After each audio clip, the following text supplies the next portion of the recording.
Greetings, friends. It's me, Women29, and just got up, so I'm a little tired. Seen Jason's video to Wowie, and thought it was pretty interesting. And the whole idea of prophecy is an interesting topic, indeed.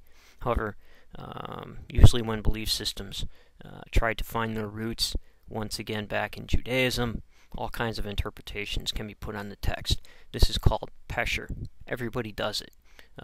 You find that from Islamic scholars, Christian scholars, Mormon scholars, and even in, well, they were part of Judaism, but breaking out of Judaism, the Dead Sea Scrolls.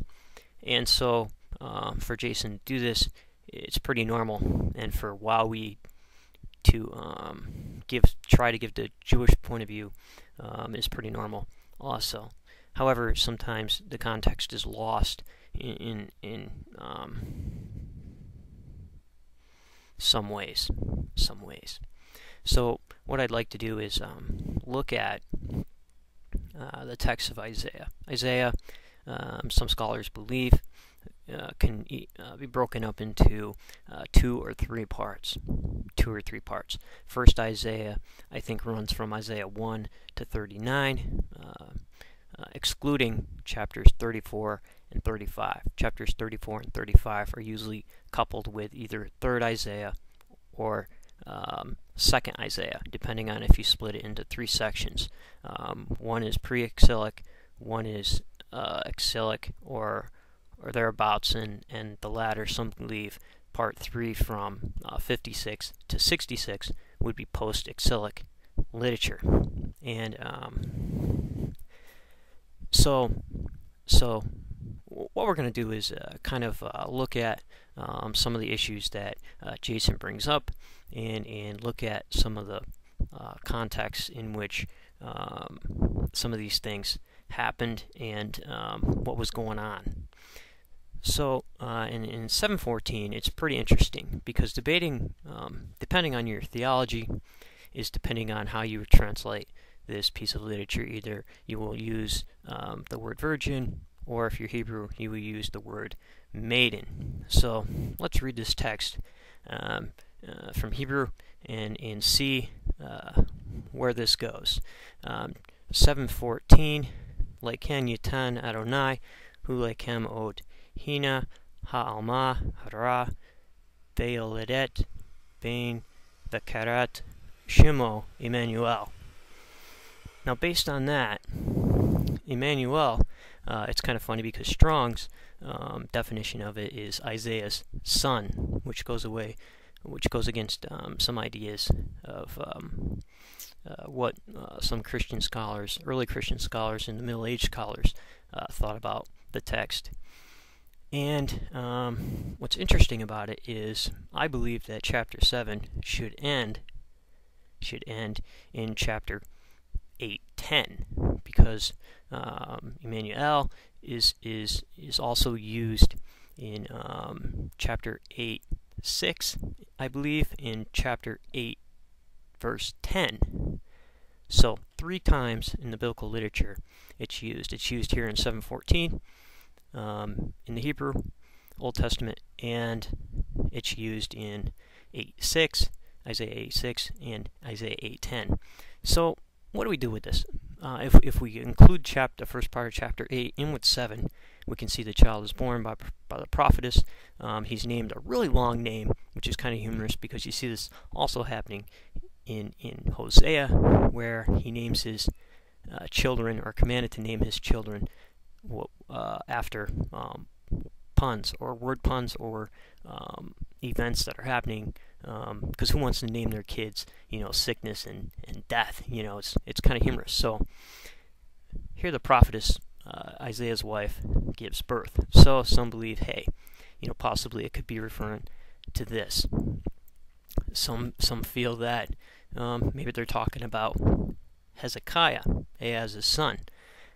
So what's really amazing about this is, in chapter 7, Ahaz refuses the sign from Isaiah. And what's interesting is, to tell a real prophet from a fake prophet, you would give a sign. If it comes to pass, then you could trust the guy. Ahaz already trusts him. So he's being pious here by declining a sign. However, he wants to go with the more secular recommendations rather than going with the divine, because he feels that since Ephraim and the Syrians are coming on him, sitting around and waiting was not a good idea. So he joins in with the Assyrians, and they slice and dice. And he is preserved, however. They have to pay tributes to the Assyrians, but Judah, for the time being, was spared. So it's pretty interesting if you look at the context. Now you look at some of the uses of prophecy and how it's written, and sometimes it's written in third person, first person, and sometimes switched around. You have ideas like Daniel, which were written at the time, but were written to be viewed as being written in the past to prevent confiscation from the government. So say, like, for example, if you were to believe that Daniel was written during the Greek of Antiochus IV, and seeing all those visions that he had being about Antiochus and Alexander, then you would see how that also would apply here in Isaiah and how it was used. So, also, names. Names are really interesting because in the ancient Near East, even in pagan cultures, pagan meaning multiple deities, is not to mean a derogatory term, they had really long names, as you get here in chapter 8:1 with the name, the very long name of Isaiah's son. So they're living in a really bad situation. And when you're living in a really bad situation, a lot of apocalypticism starts to come about. And Isaiah 53 and Isaiah 9 are utopian ideas of what the perfect kingdom would be. You find this happening in the Dead Sea Scrolls, especially in the War Scroll, so I'd encourage people to look at that.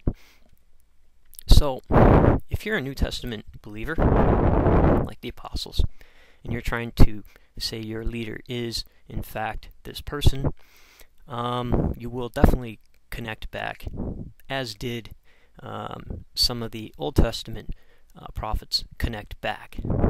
And so you will find ideas in Romans and Paul using Old Testament to validate that Christ was in fact this person, and using Old Testament prophets to say, yes, in fact, he was a real prophet. Hebrews, the whole book of Hebrews, is an answer to Deuteronomy chapter 18 to convince Jews that Christ was in fact a real prophet, and that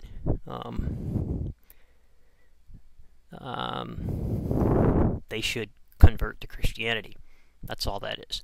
So if you read Hebrews and take a look at Deuteronomy 18:18 and such verses in that whole chapter, it will explain, if you look at what they were supposed to do with who they thought was a false prophet and one who blasphemes, you will get some answers on why they felt so strongly against Messianic claimants, because they're looking around.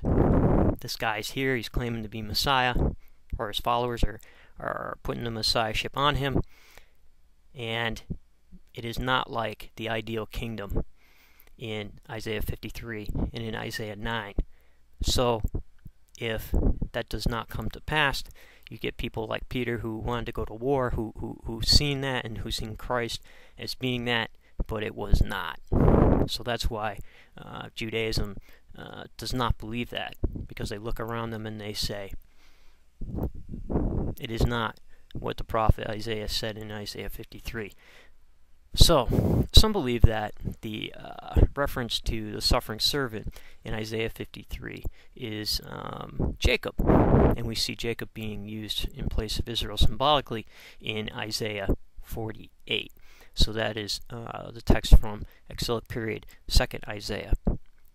So, a lot of lot of confusion develops over this, and I think some good topics to study would be look at the Dead Sea Scroll Messianic literature. How did they use Enoch? How did they use Daniel? And how did they use all these pieces of literature and even the Messianic texts they wrote themselves? Giza Vermes in the Complete Dead Sea Scrolls has translated these out, and think about how they viewed it in their community and how they seen Messianic, the utopian view of the Messianic kingdom coming to view, and how did the teacher of righteousness play into that. Now, Eisman believes that these texts are the budding Christian community, with the teacher of righteousness being James. I'm just starting to get into that book. Early Christianities in the Dead Sea Scrolls by Eisman. He has some great videos and lectures here on YouTube. You can check that out. But that's just two different views. So remember, friends, if everybody's thinking alike, then somebody isn't thinking.